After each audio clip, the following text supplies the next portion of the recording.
예, 트럼프 미 행정부는 평양 공동선언 하루 만에 즉각적인 협상 모드로 전환하면서 구체적으로 뉴욕과 빈에서 만나자고 북한을 끌어당겼습니다.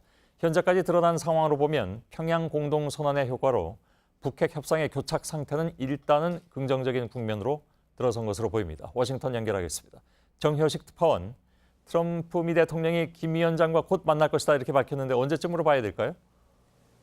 네, 트럼프 대통령은 현지 시간 19일 기자들과 만나 김 위원장과 곧 만날 거냐는 질문에 우리는 그럴 것이라고 말했습니다. 이어 상황이 크게 진정됐고 그도 나도 평온하다며 2차 북미 정상회담 조기 추진 의지를 강하게 밝힌 겁니다. 구체적 일정은 밝히지 않았지만 11월 6일 중간선거 이전인 10월 정상회담이 유력하게 거론됩니다.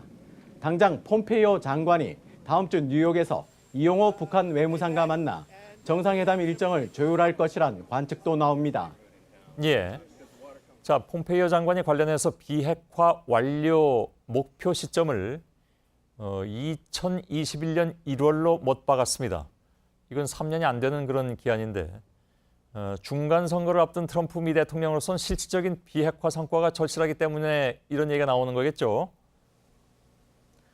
네, 원래는 정의용 국가안보실장이 지난 5일 특사 방북을 통해 트럼프 대통령 임기 내 비핵화를 마치겠다는 김정은 위원장의 발언을 전달한 건데요. 폼페이오 장관이 김 위원장의 약속을 근거로 2021년 1월을 비핵화를 완성하는 비핵화의 시간표로 공식화한 겁니다. 16개월 만에 북한의 모든 핵무기와 핵시설의 폐기를 마쳐야 한다고 비핵화 속도를 압박하는 의미로 해석됩니다. 예.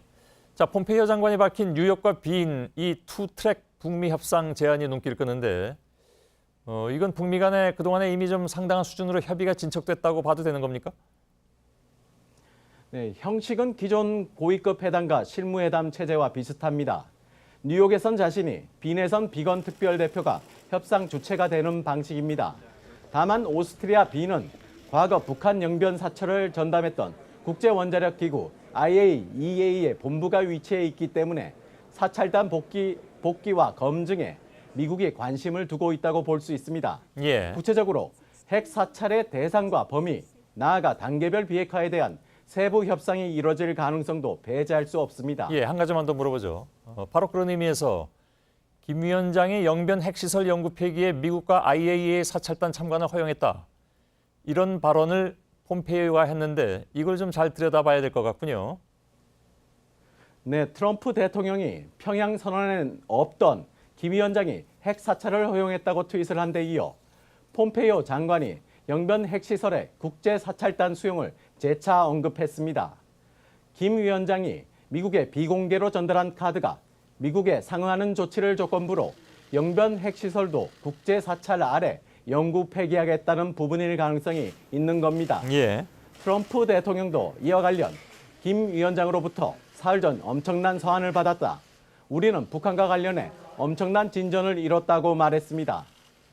김 위원장이 지난 7일 2차 북미 정상회담을 요청하는 편지에 이어 열흘 만에 추가로 친서를 보내 미리 평양선언의 비핵화 내용과 핵사찰 수용 카드를 전달했을 가능성이 있습니다. 예, 사흘 전에 친서를 보냈다면 남북 정상 3차 회담 직전에 보냈다는 얘기가 되는데 그 말이 사실이라면 우리가 몰랐던 친서가 있었다 그런 얘기가 되는 거군요. 알겠습니다. 네.